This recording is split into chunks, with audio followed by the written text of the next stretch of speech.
Olá, é um prazer estar mais uma vez com vocês, turma. Eu sou o professor Dr. Leonardo Finelli e estou aqui para dar sequência na nossa terceira semana da disciplina Fundamentos e Metodologia do Ensino de Ciências para os anos iniciais do ensino fundamental. Como de praxe, eu solicito a todos que tenham papel e caneta ao alcance da mão para que façam anotações, pontuem dúvidas, perguntas, etc., durante a apresentação da aula, para que possam compartilhá-las com o grupo nos fóruns de discussões e nos outros espaços de interlocução. Passemos, então, a nossa aula. Aqui, normalmente, a gente faz um pequeno corte, né? Levanta a mão aqui para me fazer essa abertura aqui do material.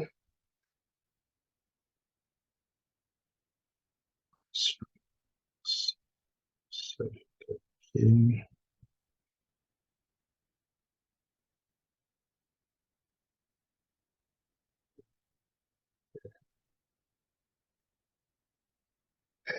F5, stop share. E agora sim, com a posição da tela ampliada. Ok, damos sequência em algum ponto a partir daqui.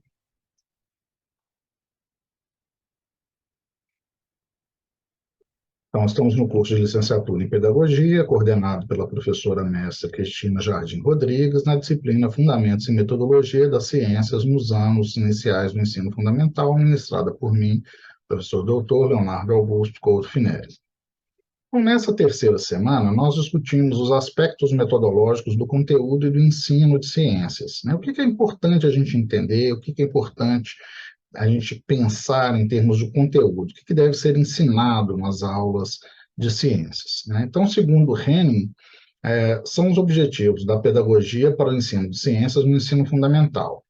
Conhecer os problemas existentes no processo de ensino-aprendizagem, daí essa disciplina de metodologia de ciências e assim como outras diversas metodologias de ensino que vocês vão trabalhar, pensar e pesquisar e sugerir soluções mais adequadas aos problemas educacionais, assumindo a educação como espírito criativo e valorativo, então pensando aí, o que a gente observa na educação e como a gente lida com essas dificuldades que se modificam ao longo dos anos, organizar o ensino de acordo com as circunstâncias, compreendendo os problemas socio-psicoeconômicos, políticos da região, ou seja, entendendo, como a gente já discutiu nas aulas anteriores, que cada turma é única dentro de um dado contexto da sua comunidade, da sua realidade.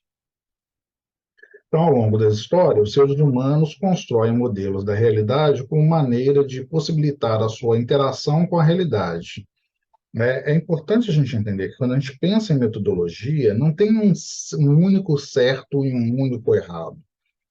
A história modifica-se, e a partir dessa percepção da mudança da história, a gente precisa entender o que passa a ser considerado adequado, correto, esperado para um dado momento sócio-histórico-cultural.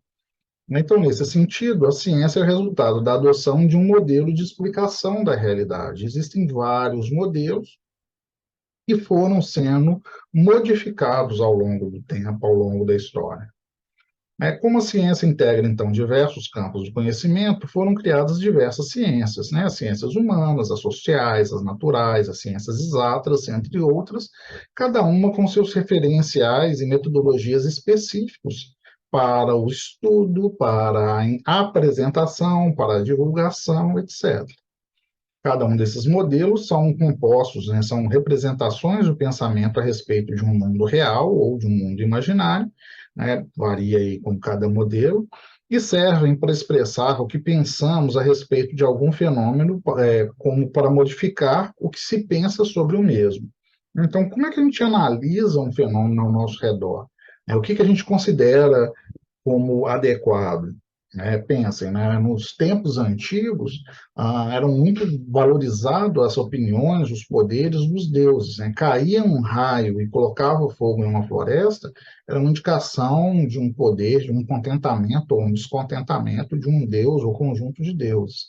Hoje nós já entendemos que, por exemplo, um raio é uma manifestação elétrica, de uma manifestação de descarga elétrica, é, de um potencial desenvolvido ali na movimentação das nuvens, né, e da Terra. E aí há uma descarga de energia, e essa descarga de energia elétrica pode promover fogo. Então, foi somente a partir da década de 1980 que o ensino das ciências naturais passou a dar ênfase na construção dos conhecimentos pelo aluno, o que significa uma mudança significativa no processo de ensino-aprendizagem. Então, a gente sempre teve as aulas de ciências ao longo da formação, da percepção da educação, da história da educação, da pedagogia, etc. Mas no passado era muito o papel do professor detendo o conhecimento que era passado para o aluno, dentro de uma perspectiva eminentemente tradicional. Atualmente, a gente assume já, né, que o professor tem um conhecimento sistematizado, que é o que eu estou trazendo aqui para compartilhar com vocês, mas eu não posso, enquanto professor, descartar o conhecimento que cada um de vocês tem. A gente já discutiu isso também anteriormente, mas não custa relembrar. Alguns de vocês já têm uma formação prévia e entendem com muita facilidade isso que eu estou falando. Outros são bastante jovens, terminaram recentemente o ensino médio e estão agora se aproximando pela primeira vez de uma graduação, um curso de nível superior. E aí são conteúdos mais novos e que têm aí as suas percepções de mundo.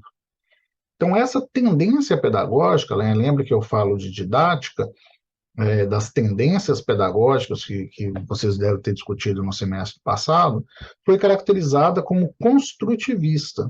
Então, a tendência construtivista se pauta na interação professor, estudante e conhecimento, resultando, então, em novas aprendizagens docentes e discentes. Nós aprendemos com os nossos alunos aprendem conosco e com a relação construída com o nosso ambiente. Então, a gente passa a adotar a metodologia, né, ou a tendência construtivista e, consequentemente, a questionar as metodologias de ensino que preconizavam apenas a memorização dos fatos. Hoje a gente fala de um ensino, de uma educação integral, que lida com os conteúdos que o aluno aprende, com os procedimentos de análise e de utilização desses conteúdos, com as atitudes e as relações que esses indivíduos estabelecem com o seu ambiente, mais do que meramente só pensar no passado somente no conteúdo. Então, apontou-se a importância de fundamentar o ensino a partir das concepções e conceitos dos alunos acerca dos fenômenos naturais. O processo, então, de construção de conceitos em sala de aula é resultado da interação do sujeito com o seu objeto de estudo. Conforme, então, esse modelo teórico proposto inicialmente por Piaget, apresenta um novo conceito, um novo significado, esse precisa ser ancorado, preso, adequado, ajustado a esquemas conceituais já existentes na estrutura cognitiva do sujeito, de modo a transformar o conhecimento ou esquemas já existentes em conhecimento pertinente ou significativo para ele nesse novo contexto. Então, Piaget considera que só há aprendizagem, que é a ideia do aumento de conhecimento, quando o esquema de assimilação sofre uma acomodação, quando você aprende uma coisa nova e ela é fixada, ela é memorizada, e quando você consegue colocar em prática. Então, não é só conteúdo, mas também atitude, também procedimento. Então, o conhecimento prévio que a criança traz consigo é muito importante, pois ela precisa comparar o modelo ao mundo real para se certificar de que suas concepções espontâneas a respeito do assunto que está sendo modelado têm um fundamento ou não. Então, explicar um fenômeno qualquer tem que ter sentido. As explicações que nós criamos, que nós damos, utilizamos cotidianamente, são pautadas em uma percepção simplória de observar o mundo, uma ideia da percepção senso comum, e dar uma justificativa para os fenômenos. A ciência faz isso de uma maneira sistematizada que consegue promover a replicação e, consequentemente, um poder de explicação maior. Tá? Então, as explicações que os alunos dão às coisas da natureza devem ser analisadas à luz do pensamento desses alunos, né, de acordo com cada faixa etária. A concepção construtivista, então, do ensino leva em consideração que os conceitos que os alunos possuem estão associados à forma própria de lidar com os fenômenos naturais. Então, o ensino das ciências naturais não objetiva transformar crianças em cientistas, não é esse o foco, mas sim prepará-las, né, formar pessoas que sejam capazes de utilizar conhecimentos científicos para explicar com consciência fatos que acontecem no seu cotidiano. É conseguir, por exemplo, explicar uma relação de causa e efeito. Por essa razão, as aulas de ciências naturais não podem apenas se resumir a conteúdos dados sem que os alunos saibam a sua função e sua aplicabilidade. No início da minha carreira, eu tinha muita dificuldade com isso, né, isso há mais de 20 anos atrás, quando eu lecionava química para ensino médio, e os alunos sempre me perguntavam, professor, mas por que eu estou aprendendo isso? E aí, naquele momento, eu não tinha muita clareza, enquanto um professor iniciante, para explicar aos alunos por quê, né? Eu falava, porque é parte do conteúdo da disciplina, porque naquela época tinha vestibular, porque é um conteúdo que cai no vestibular. Aí os alunos questionavam, mas eu nem vou fazer vestibular, eles não tinham esse interesse, né? Eu trabalhava em escolas públicas de periferia, eles nem tinham a perspectiva de um curso superior. Hoje eu consigo ter muito mais clareza, e se eu tivesse novamente com aqueles alunos, eu responderia de uma maneira muito mais clara, né, que aqueles conteúdos têm um significado dentro da vida cotidiana deles, né, em termos, por exemplo, de entender, né, pensando no exemplo que eu dei, né, da aula de química, de por que que um sabonete tem cheiro, ou por que que o uso de um sabonete promove espuma, né, como que água e óleo não se misturam, mas se você misturar sabão líquido, as partículas se reorganizam e aí passa a misturar. E aí, trabalhar com esses conceitos dentro de química, que é uma das ciências da natureza, de modo a trazer significado para a vida desses alunos, né? Então, explicar com uma aplicabilidade, com uma função desse conteúdo, né? Eu levei aí 20 anos de estudo e formação, me capacitando, fazendo mestrado, doutorado, para entender essa necessidade. As aulas, então, são um espaço privilegiado para que os estudantes e professores possam desenvolver as noções e ideias que têm do mundo ao seu redor e de si próprios, né? Compreender, então, essas relações, como são construídas e como eles podem ser modificadas. Então, quem que é o profissional do ensino de ciências? É bastante difícil estabelecer um perfil para o professor de ciências. Não dá para falar assim, todo professor de ciência tem essa característica. E perfis convincentes, que tragam características comuns, são bastante raros de serem construídos.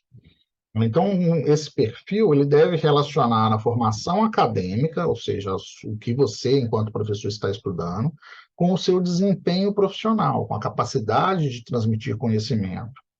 Deve considerar o estágio de desenvolvimento da pessoa, da personalidade da pessoa, das condições ambientais. Tipo, você tem uma sala de aula, não tem, tem quadro, tem giz, não tem, é pincel branco e por aí vai.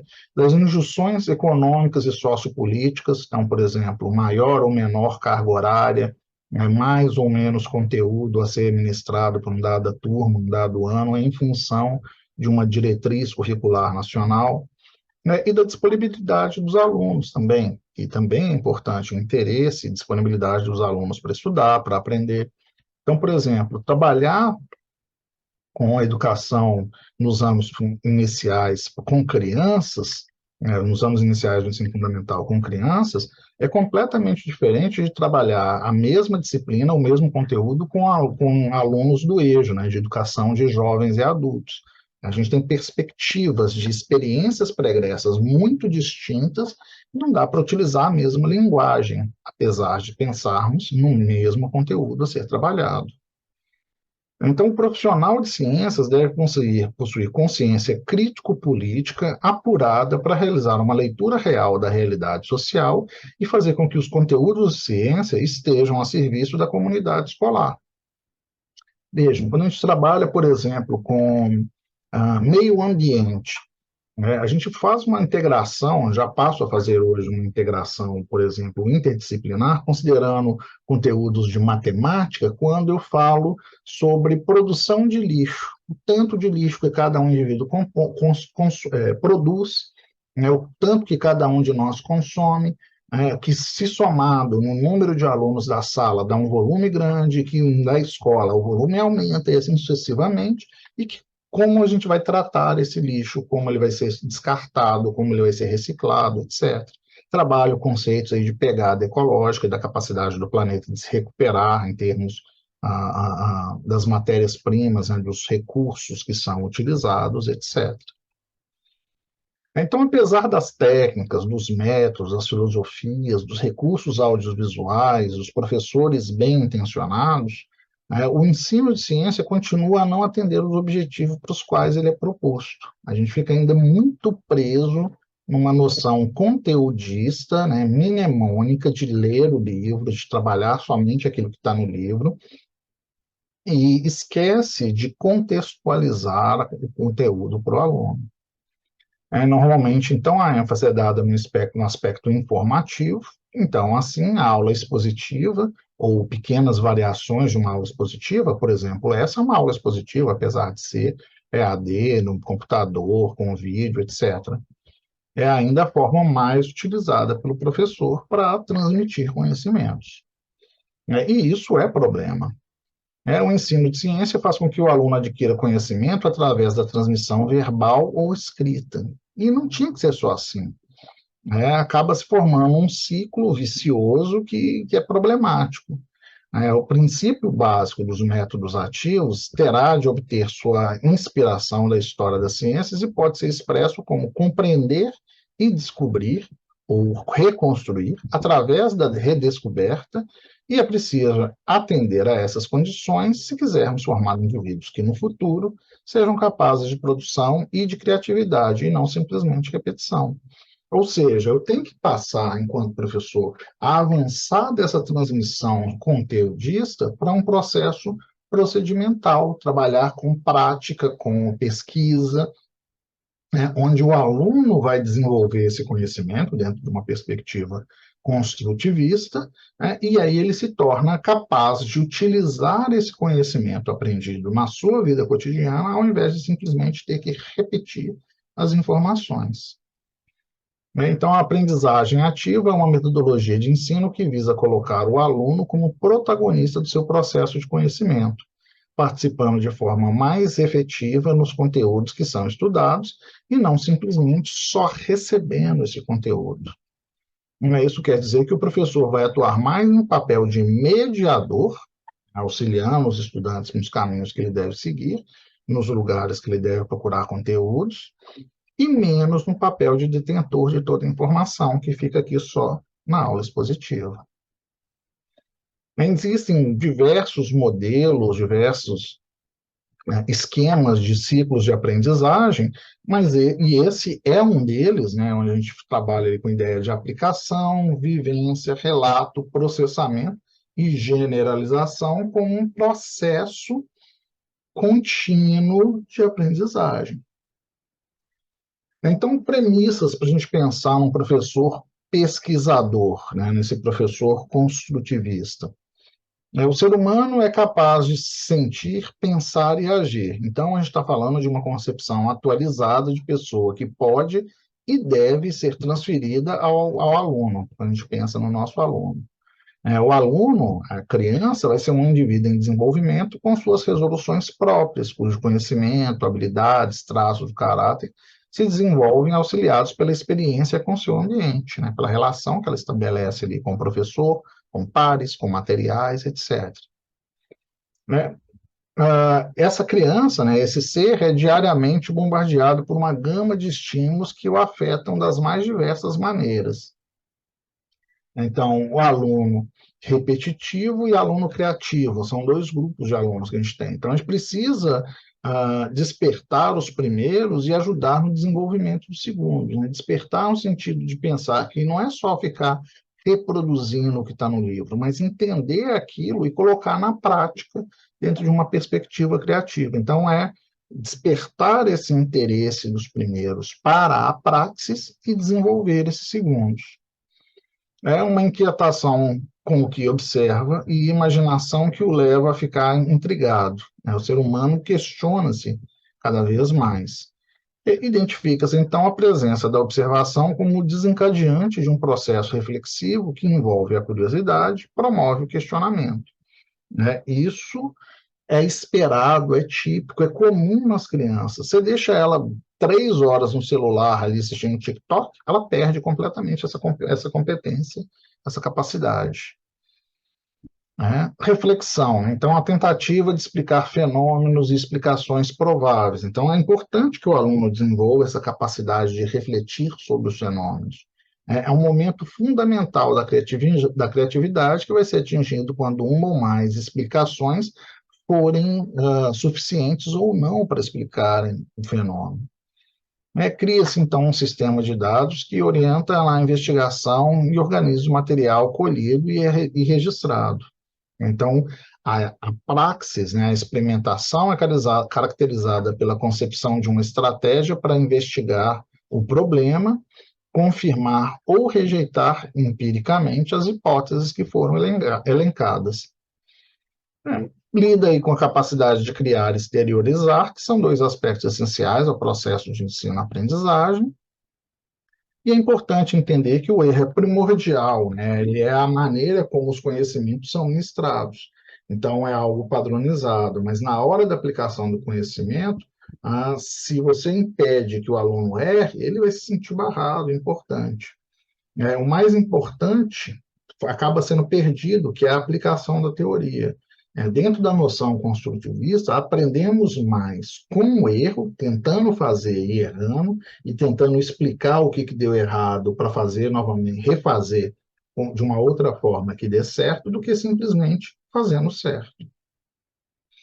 Então, qual que é o perfil desejado? Já que eu falei que não é tão fácil de pensar um modelo, algumas ideias que são desejáveis. Então, é domínio dos conhecimentos específicos, conhecer fenômenos, princípios, leis, modelos, linguagens desses fenômenos, métodos de experimentação e de investigação, e contextualizar esses fenômenos, esses materiais, histórica e socialmente, assim como conhecer as tecnologias e relações com outras áreas de conhecimento. É essencial, então, que o profissional revele os fundamentos que estruturem o trabalho curricular da disciplina e que dizem respeito à aplicação didática e metodológica desses conhecimentos para a prática de sala de aula. É importante ter também competência técnica, que lida aí com reconhecer a presença das ciências na cultura e na vida da sociedade, junto com as tecnologias, identificar as ciências como uma dimensão da cultura humana, dentro de uma perspectiva histórica, e promover a valorização promover e valorizar a alfabetização científico-tecnológica, a capacidade de replicar isso, de transmitir essas informações, de comunicar as linguagens da ciência. Construir relações significativas entre os diferentes campos de conhecimento das ciências naturais, como falei, química, física, biologia, dentro dos diversos contextos, assim como integrá-los interdisciplinarmente a outras áreas, de modo a favorecer a e a transdisciplinaridade. Compreender que o ensino de ciências compõe o desenvolvimento da cultura científica, com a promoção de competências, habilidades e valores. Então, entender que ciências não é só decorar, mas colocar em prática. Construir a aprendizagem de forma a promover a emancipação e a capacidade de trabalho coletivo dos alunos em questões de caráter político, crítico, prático e social. Tratar temáticas que dialoguem com a escola e com a realidade dos alunos, então entendendo ali que a gente está falando de um indivíduo em um meio, em um dado contexto. Respeitar as etapas do desenvolvimento cognitivo dos alunos, então entender que diversas faixas etárias, diversos grupos etários têm linguagens distintas que compreendem de maneira distinta determinadas complexidades dos conteúdos. realizar e sugerir observações e medidas práticas. Então, como eu falei, ressaltar essa experiência de deixar o aluno fazer, tentar fazer, errar e justificar. Ser capaz de motivar e fomentar os interesses dos alunos, estimulando a investigação e a capacidade de pesquisar e fazer perguntas. Outras habilidades importantes para o professor de ciência. Então, a gente está num mundo de transformações e a gente não pode deixar de entender que fazemos parte desse contexto de transformações. Nesse sentido, a gente tem uma crise social no qual os professores são remetidos a pensar valores e atitudes em relação ao seu ofício. Então, algumas habilidades importantes reconhecer argumentos favoráveis e desfavoráveis à adoção de um determinado conjunto de estratégias de ensino, estabelecer relações efetivas entre ambiente natural e ambiente construído pela intervenção humana, compreender a participação do ar, da água, do solo, do fluxo de energia, etc., com a função da energia luminosa na produção primária de alimentos, assim como nas relações alimentares entre produtores, compositores, produtores, consumidores e decompositores. Caracterizar dependência entre sistemas vivos e características ambientais e geográficas de cada região, identificar características básicas dos seres vivos, como organização celular, obtenção de matéria e de energia, transferência de energia entre os seres, etc. Comparar diferentes grupos de plantas sobre diferentes aspectos da produção de plantas com e sem flores. Percebem aí? A gente está falando aqui da uma reescrita simplória de todos os conteúdos desenvolvidos nas aulas de ciências. Classificar e compreender a variedade de espécies, apontando os reinos de classificação dos seres vivos, identificar características de vertebrados e invertebrados, identificar teorias sobre a origem e evolução dos seres vivos, demonstrar a ocupação dos espaços pelos seres humanos e das consequências da produção de alimentos, da obtenção de materiais e da domesticação de vegetais e animais. Isso se modificou muito ao longo da história e continua a se modificar na atualidade, principalmente quando a gente pensa nessas reestruturações de regiões que lidam com agronegócio, com agropecuária, com agricultura e por aí vai. Demonstrar a compreensão de como os ciclos naturais do ar, da água e da biomassa viva ou fóssil são aproveitados e processados para o uso energético. Isso é uma outra área que a gente tem muito problema, produção de energia, a gente ainda se baseia muito no modelo de consumo de matéria fóssil, carvão, petróleo, e isso vai se esgotar, a gente tem que passar a utilizar matéria, energia renovável. Identificar fontes de transformações de energia, reconhecer transformações químicas no cotidiano do sistema produtivo, compreender a constituição de materiais, caracterizar a saúde como bem-estar físico, mental, social, identificando seus condicionantes, por exemplo, alimentação, moradia, saneamento, meio ambiente, renda, trabalho, educação, transporte e lazer, e recorrendo a indicadores de saúde, sociais e econômicos para diagnosticar uma situação de estados ou regiões. Aqui considera brasileiras, mas eu diria mundial, depois a gente avança para os brasileiros, depois estaduais, regionais e municipais, entendendo que, por exemplo, eu estou aqui na cidade de Montes Claros, a qualidade da água aqui, mesmo sendo tratada, ainda não é boa, ela tem muito calcário.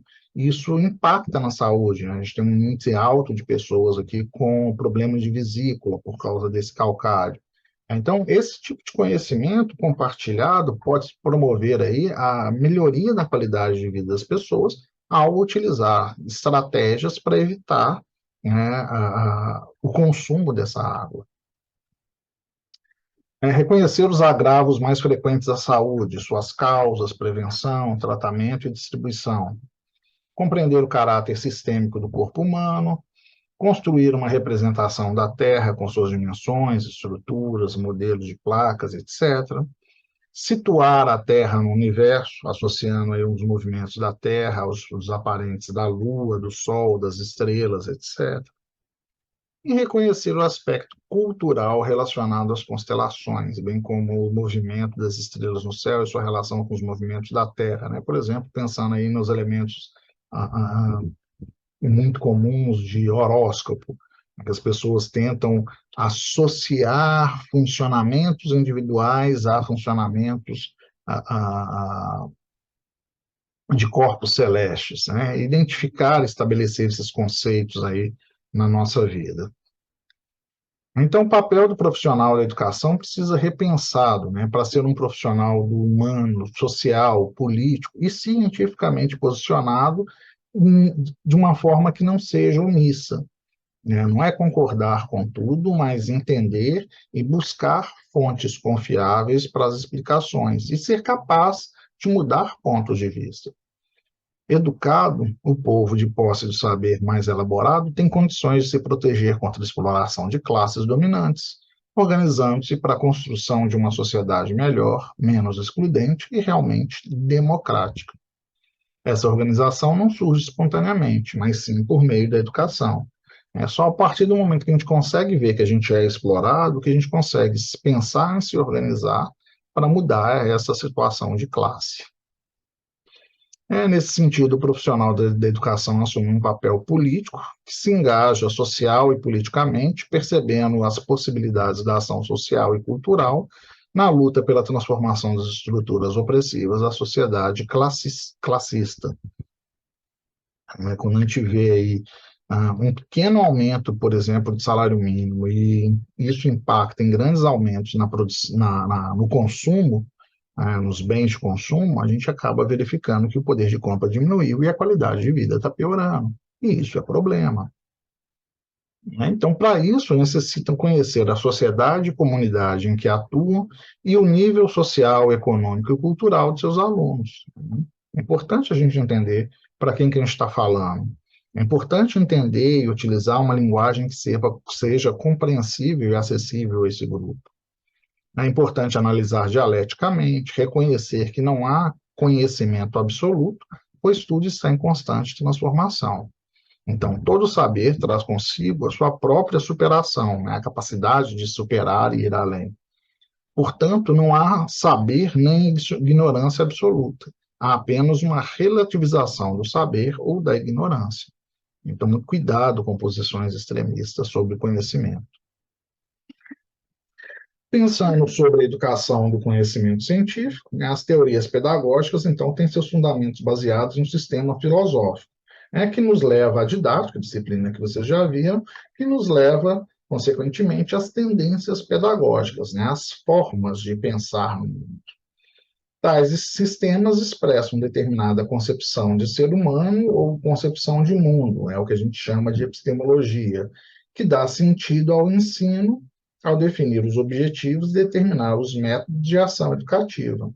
Nesse sentido, não dá para pensar numa educação neutra. Toda educação é um processo político.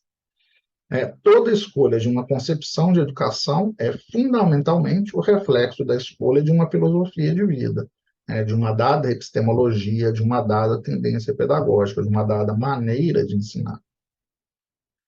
Ao pensar filosoficamente, o educador foge da simplicidade, da ingenuidade, das explicações mágicas ao interpretar os problemas do seu cotidiano. Então, ele busca aprofundar a sua análise e não se satisfaz com as aparências, né? Ele busca a causalidade dos fatos de forma inquieta e intensa para que estabeleça-se essas relações de causa e efeito. Assim, é necessário buscar a base conceitual que respalde e sustente as metodologias e técnicas do fazer docente, ou seja, eu não falo algo porque eu acho que, enquanto professor, eu falo algo porque eu tenho comprovações científicas de que.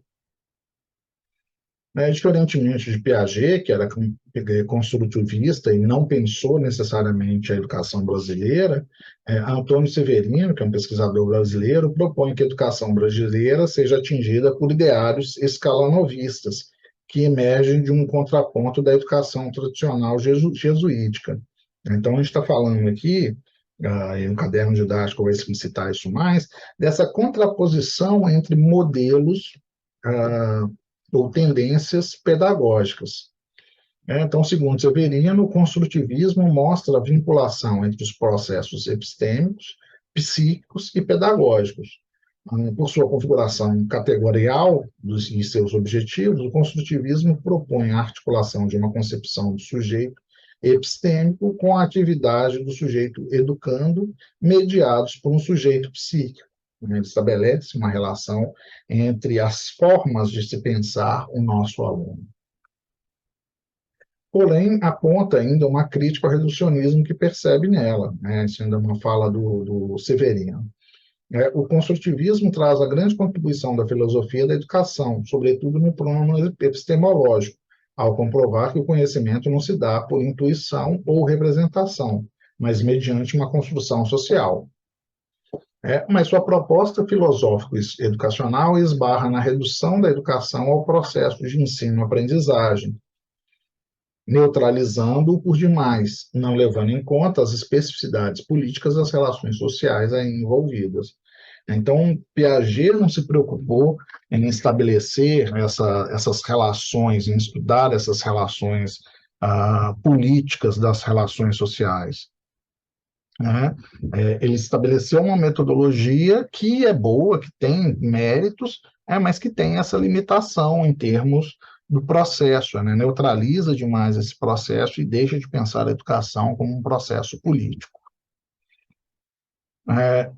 O Antônio Severino também critica os teóricos cientificistas, que delegaram a filosofia da educação apenas à validação da metodologia de investigação e de expressão do conhecimento científico, o modelo, a tendência tecnicista, que traz em si dois aspectos, o instrumental e o crítico. Então, a gente tem um problema, né? O modelo tecnicista é eminentemente instrumental e muito pouco crítico. Então, a proposta instrumental ela é baseada num modelo teórico que oportuniza a resolução de problemas práticos, enquanto que a ideia da investigação crítica desperta um questionamento sobre a prática que não é bem vista no tecnicismo. Então, para esses teóricos tecnicistas, o conhecimento científico é o único capaz de verdade e de fundamento plausível da ação. Qualquer critério ao dirigir humano só pode ser técnico e funcional, nunca ético, estético ou político. Então, perde-se aí o elemento, por exemplo, atitudinal, da importância disso para o indivíduo, e fica-se focado apenas no resultado, na produção, o que não é ruim em si, mas é uma percepção limitada. Enquanto agentes políticos, nós temos um papel social muito importante, né, do professor. Os cursos de formação, mais especificamente do curso de pedagogia, que foram regulamentados na década de 60, no final da década de 60 no Brasil, que é um período de ditadura militar, trabalhava na construção de um educador passivo, apolítico, técnico e sem preocupações sociopolíticas, né, com um agir desvinculado da realidade na qual se insere. Era esse cara tecnicista, que quer passar conhecimento. Então, ele oferecia habilitações de supervisão, orientação, administração, inspeção e planejamento, com conotações eminentemente tecnicistas, né, com o máximo de objetividade possível. Então, muitos educadores passaram por uma educação repressiva, né, do modelo da ditadura militar, e foram alunos de professores que trabalhavam sob a égide desse modelo histórico. Esses necessitam de refletir, questionar, rever sua prática pedagógica, para não cair em um ciclo vicioso de reprodução dessa ação castradora. Tá? Então, isso é um problema. Eu ainda tive professores assim, e hoje, né, na hora que eu falo, por exemplo, retrago o exemplo lá de quando eu comecei lecionando química, e do significado que eu vejo para essa aula, eu vejo como um avanço, de um modelo tecnicista do passado para uma perspectiva mais construtivista, que dá significado para a vida no presente e futuro. Ainda assim, no momento atual, a formação profissional de educação é influenciada pela sua vivência escolar e sua formação acadêmica. Desde o seu primeiro dia de aula como aluno, o que é mais do que o pensamento clássico de formação que se iniciava com o ingresso em um curso de formação de professores. Não, eu sou professor não pelo que eu aprendi na graduação de pedagogia, Mas desde o primeiro momento que eu entrei numa sala de aula, eu comecei a aprender o que é ser professor, né? Naquele momento como aluno, admirando, entendendo a lógica, para hoje ocupar esse papel. Moacir Gadotti, que é um grande pesquisador brasileiro, nos fala que o profissional de educação precisa questionar a realidade que a ele se apresenta para então promover mudanças sociais. Não é só replicar o conhecimento, mas entender a lógica disso e qual a importância desse conhecimento para você, aluno, e você que vai ser professor, para o seu aluno. Então, o educador tem a chance de repensar o estatuto da educação e repensar a própria educação, e, consequentemente, repensa também a sociedade. Como eu disse, a educação não é neutra. Ou se educa para o silêncio, para a submissão, e só vai trabalhar e faz o que te mandam, como acontecia na educação no passado, ou com o intuito de dar a palavra, de não deixar calar as angústias, necessidades e, consequentemente, de emancipar, de fazer com que esse aluno se posicione, questione e modifique o mundo. Os métodos e técnicas, então, precisam ser secundarizados na discussão sobre a educação, devendo se atentar prioritariamente sobre a vinculação entre o ato educativo e o ato político, o ato educativo, o ato político e o ato produtivo. Esses três elementos têm que estar relacionados. Não é só educar para ter diploma, é educar para que se tenha um posicionamento político, para que se conheça o mundo e para que se insira no mercado de trabalho, o aluno aí dentro de uma perspectiva de formação integral.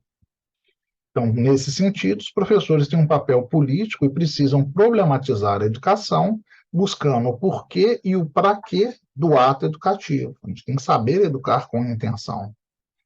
Mais do que isso, sua tarefa é de quem incomoda, de quem evidencia e trabalha o conflito. Não o conflito pelo conflito, mas o conflito pela sua superação dialética. Com isso, eu fecho essa aula de hoje, ensejando aí que esses conteúdos sejam repensados e reconstruídos, sejam acumulados, sejam acomodados do ponto de vista construtivista por vocês, dentro dessa perspectiva de pensar que vocês vão se tornar professores muito em breve e que devem ser esses agentes de mudança. Os profissionais, então, da educação não podem agir de forma neutra nessa sociedade do conflito, não podem ser ausentes, apoiando-se apenas nos conteúdos, métodos e técnicas, não podem ser omissos, pois a sociedade demanda uma posição sobre os problemas sociais. Então, o professor não pode educar com o intuito de inculcação ideológica de suas crenças, não é ensinar para o aluno aquilo que eu penso, mas ensinar ao aluno a pensar por si próprio, a buscar fontes e atribuir sentido para aquilo. Então, a transformação social para uma sociedade mais justa, com menos desigualdade, onde todos venham a ter voz e vez, só será possível a partir do momento em que se evidenciem os conflitos, buscando-se assim a sua superação. Eu espero, então, que vocês tenham gostado, tenham feito as suas respectivas anotações, reflitam, revejam essa aula tantas vezes quanto forem necessárias, participem das discussões lá no fórum, para que nós possamos avançar e concluir com êxito a nossa disciplina. Eu acho que por hoje é isso. Um grande abraço e sucesso, pessoal.